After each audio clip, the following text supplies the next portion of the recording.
Most people think of dopamine as the chemical of pleasure, but that's not the full story. Dopamine is not about feeling good, it's about the anticipation of feeling good. And here's the catch, it's just as involved in pain as it is in pleasure. Understanding this single truth can change the way you navigate your life. Every experience you have, a good meal, a hard workout, a breakup, a win, a loss, gets logged in your brain through a balance of dopamine and other neurochemicals. When you experience something pleasurable, dopamine spikes. When you face discomfort or pain, dopamine levels drop. But the system always seeks balance. That means after a dopamine high, your brain will automatically try to restore equilibrium, often by creating a dip low. And if you don't allow that dip to happen naturally, or if you keep chasing another high to escape it, you're actually building up your tolerance and dulling your sensitivity to real pleasure. Worse, you're making yourself more susceptible to pain, both emotional and physical. So think of dopamine like a scale. Push it too hard in one direction, and it's going to rebound. That's why after scrolling on social media for an hour, you often feel more anxious or fatigued. That's why after eating junk food, the crash feels worse than the sugar rush felt good. It's not that these things are inherently evil, it's that they hijack your brain's natural rhythm, and the more you lean into them, the more your baseline dopamine drops over time. This baseline is what determines your day-to-day mood, energy, and resilience. Lower it enough, and suddenly, even things you once enjoyed, reading, conversations, exercise, feel like work. They feel painful, not because they are, but because your brain has forgotten how to register joy in simple things. Now, here's the power in all this. You can control it. You can take back that balance, and it starts by becoming aware of your habits. If you're constantly seeking instant gratification, the quick bite, the quick laugh, the easy reward, you're likely training your brain to become more pain-sensitive. You're teaching it that anything that takes effort is to be avoided. That's not just psychological, it's chemical. The way out is to start practicing restraint, deliberate restraint. Take moments in your day to delay gratification, even just a little. If you want to check your phone, wait 10 minutes. If you want coffee, delay it an hour. If you want to skip your workout, go do 5 minutes of it anyway. These small moments of discipline train your brain to generate dopamine not from reward, but from effort. That rewires your circuitry, and suddenly, discomfort doesn't feel like suffering, it feels like signal, like purpose. This is also why people who train hard, fast regularly, or do cold exposure often say they feel better, more focused, more alive. It's not because they love pain, it's because those experiences reset the dopamine system. When you voluntarily push through discomfort, your brain actually builds more receptors for dopamine. That means you feel more pleasure from less stimulation. You raise the baseline instead of chasing the peak. That's the key. And remember, pain and pleasure are not separate lanes in your brain. They're two sides of the same coin. The same circuits, the same chemicals. The only difference is direction. You can't selectively numb pain without also numbing pleasure. So if you're constantly avoiding what's hard, uncomfortable, or emotionally taxing, you're not just avoiding pain, you're robbing yourself of the chance to feel deep fulfillment, joy, and reward on the other side. This isn't about being stoic all the time or turning your life into some grind.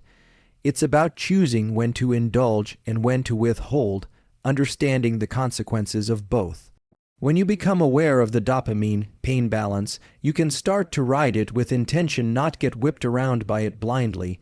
Control the system or it will control you. One of the most overlooked truths about the brain is this: the more you indulge in pleasure, the more you become sensitive to pain. That may sound counterintuitive at first, but it's deeply rooted in how your neurochemistry works.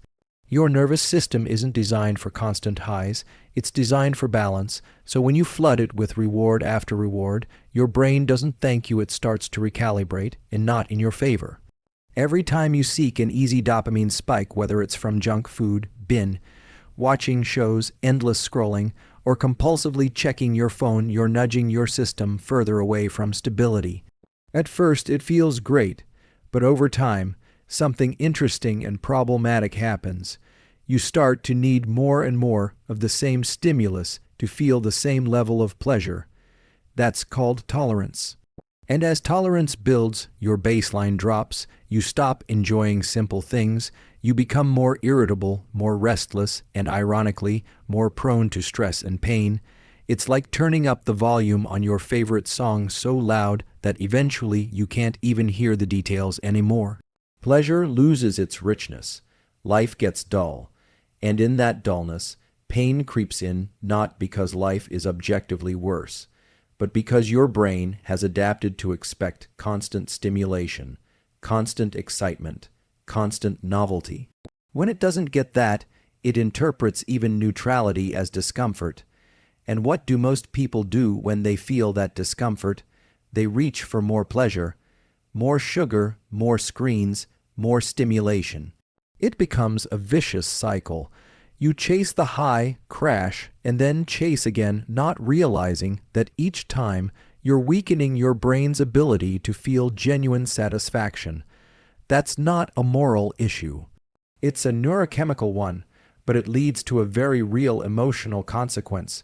You feel less joy, and you feel more pain. Now here's where things start to change.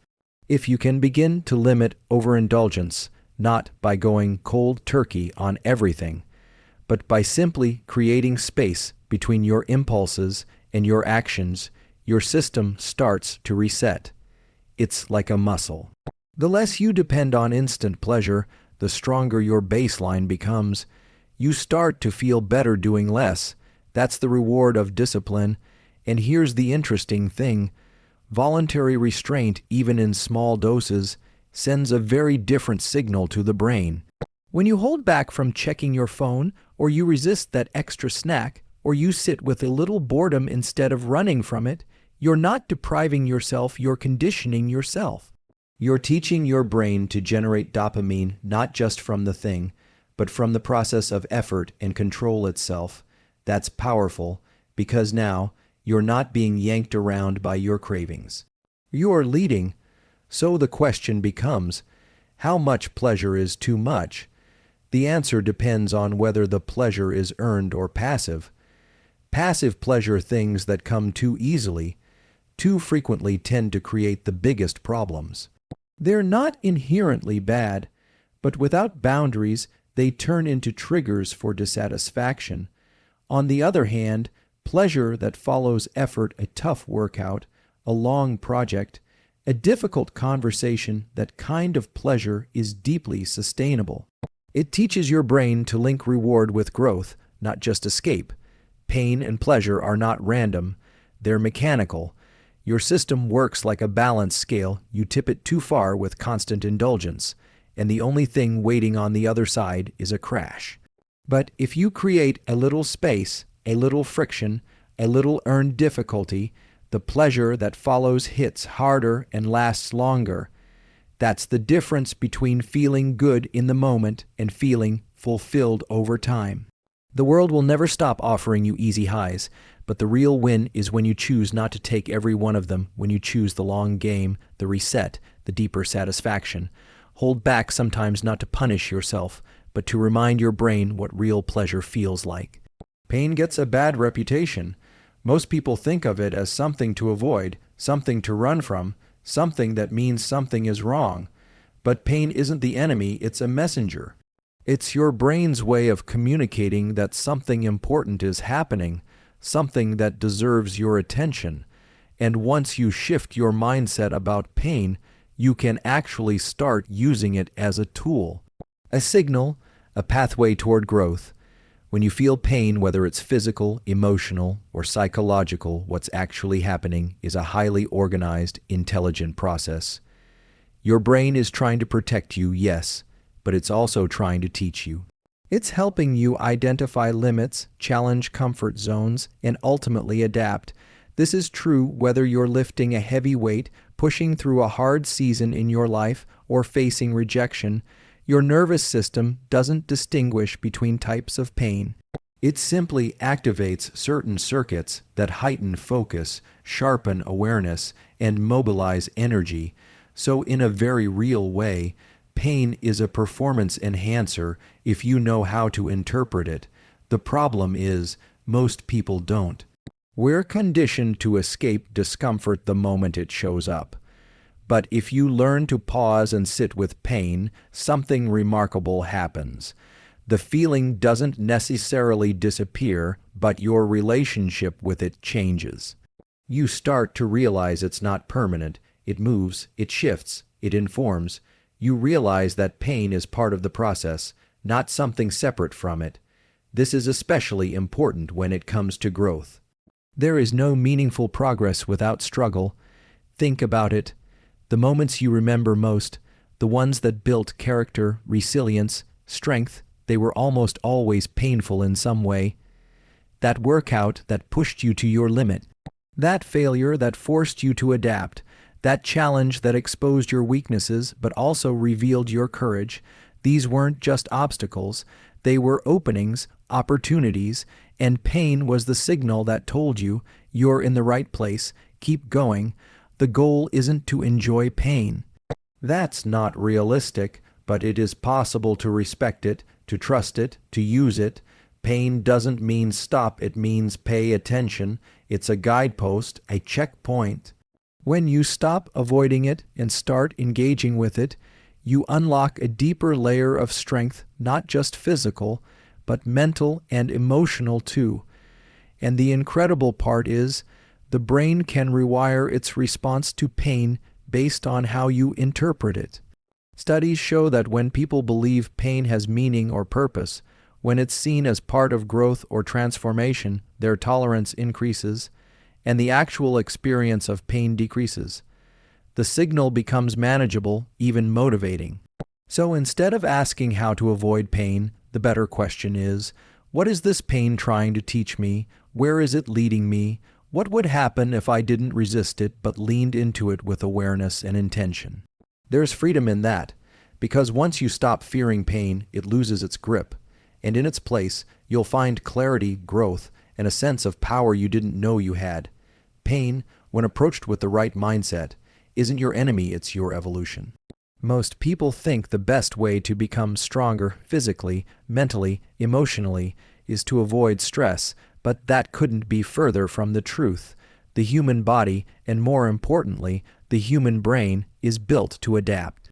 It's built to respond to challenge, and when that challenge is applied intentionally and in controlled doses, it becomes one of the most powerful tools you have to increase resilience, sharpen focus, and develop a much higher tolerance for discomfort. Controlled stress means placing yourself in situations that are uncomfortable but safe. Things like physical training, cold exposure, fasting, even public speaking, these are all forms of stress that the brain initially resists, but then begins to adapt to. And in the process, something incredible happens. You don't just get through the discomfort, you grow stronger because of it. Here's how it works. When you voluntarily expose yourself to a controlled stressor, your brain activates the systems that handle pain, fear, and alertness. These include circuits in the prefrontal cortex, the amygdala, and various brainstem regions that control things like heart rate and breathing.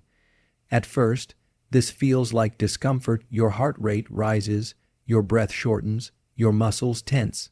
But if you stay with it, if you don't panic and instead lean into that stress, your brain starts to rewire. You gain a sense of control. You start to recognize the pattern. You build tolerance. The more you do this, the more capable you become, not just in that specific task, but across the board, because these adaptations generalize. If you can handle the stress of cold exposure, for example, you're training your nervous system to remain calm under pressure, and that carries over. Suddenly, you can handle tough conversations more effectively. You can push through fatigue with more clarity. You start to view challenges not as threats, but as opportunities to re-engage the systems you've already trained. What makes this process so powerful is that it's self-directed. You're choosing to enter the stress. That changes everything. When stress is imposed on you, it can feel overwhelming. But when you choose it, your brain reacts differently. Voluntary stress builds confidence, and confidence is one of the most powerful shields you can carry when life inevitably gets hard. It's also important to note that the goal isn't to suffer endlessly. The goal is to build capacity to create a wider window of tolerance so you don't crumble under pressure, you don't flinch at discomfort, and you don't give up when things get hard. You become someone who can endure, and more than that, someone who thrives in adversity.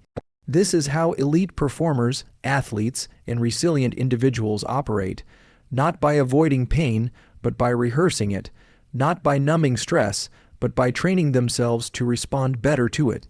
They put themselves in pressure environments regularly, and in doing so, they build a brain and body that's far more capable, more adaptable, and more calm under fire. So if you want to change how you react to pain and pleasure, start where you are.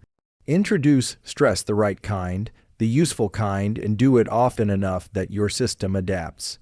Stress, when chosen wisely and embraced intentionally, becomes the training ground for true strength. When you're in pain, physical or emotional, what you do in that exact moment can either amplify it or start to bring it down, and most people don't realize how much control they actually have. Pain isn't just a fixed sensation. It's highly influenced by what you're paying attention to, how you're breathing, and even where your eyes are looking. Your nervous system is always taking in signals, and depending on how you respond, it adjusts the intensity of what you feel. Let's start with something simple, your vision. When you're in a state of stress or discomfort, your eyes tend to narrow. That tunnel vision is part of your body's threat response. It's trying to focus all your resources on one point. But if you can consciously widen your field of view, take in more of the environment without focusing on any one thing, it sends a different signal to your brain. It tells your nervous system, we're not under threat. We can calm down, and that change alone can reduce your perception of pain and make the experience more manageable. Now add in breath. Most people, when they're in pain or panic, start to breathe rapidly and shallowly. That pattern keeps the body in a heightened state of alert, but if you flip that, if you slow your breath, especially the exhale, you're engaging the parasympathetic system, the calming system. A longer exhale signals safety. It slows your heart rate, reduces cortisol, and helps your mind reframe what you're experiencing. Focus is the third piece. Where your mind goes, your nervous system follows. When pain shows up, your instinct might be to zero in on it, to obsess over the sensation. But research shows that redirecting your attention, even briefly, can shift how intense the pain feels. It's not about ignoring it, but about changing the spotlight. You might focus on your breath, on a sound, or even on a visual point in the distance. That shift gives your brain a new reference point, a new context, and that context changes how pain is interpreted. All of this means you're not at the mercy of pain.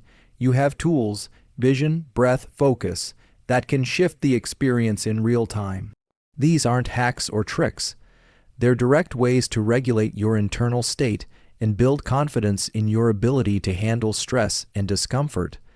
Control how you see, how you breathe, and what you focus on, and you begin to control how you feel. One of the most powerful shifts you can make in your life is to stop chasing rewards and start embracing the process that leads to them.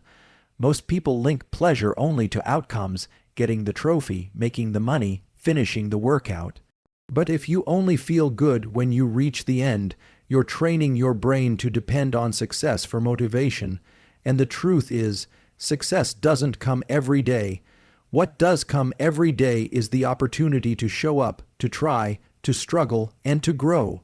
The real breakthrough happens when you begin to anchor your sense of pleasure in effort itself. That means learning to enjoy the grind, the repetition, the resistance. Not because those things are inherently pleasurable, but because your brain can actually learn to release dopamine, the motivation and reward molecule, during the act of doing, not just achieving. That rewiring changes everything. Now, every moment of focused effort becomes a source of energy. It becomes self-reinforcing. This doesn't happen automatically. It takes intention, it takes mental framing, but your brain is incredibly plastic. It adapts to what you consistently reinforce. So, if you start linking satisfaction to the act of pushing yourself, to making progress rather than just hitting a goal, you're no longer waiting for the end to feel good. You're already winning. This also makes you more resilient. Because let's face it, the path to anything meaningful is filled with obstacles. If you're only fueled by the final result, then setbacks will drain you. But if you're fueled by the act of trying, by the daily commitment, you can keep going even when the outcome is uncertain. That's how people build discipline. That's how people build greatness. They learn to fall in love with the process, and there's real science behind this. When effort itself becomes the trigger for dopamine release, you don't need external validation to feel motivated. You become internally driven, and that's powerful because it means your energy, your mood, your focus, all of it is coming from something you control, your actions. So the next time you're grinding through something hard, whether it's physical, emotional, or mental, remind yourself that you're not doing it just to get a result. You're doing it to become someone who keeps showing up, someone who finds reward in the doing. That's the mindset that unlocks long-term success, motivation, and control over how you experience both pain and pleasure. Attach your dopamine to effort and you'll never run out of fuel. So when we talk about controlling pain and pleasure, we're really talking about reclaiming control over our lives, our focus, our habits, and our mindset. It's not about escaping discomfort or chasing constant highs. It's about learning how your brain works, then using that knowledge to build strength, resilience, and clarity from the inside out. By balancing dopamine, resisting overindulgence, reframing pain, training through stress, using your vision and breath, and attaching reward to effort, you don't just survive your challenges, you rise because of them. You become the kind of person who doesn't wait for motivation, you create it.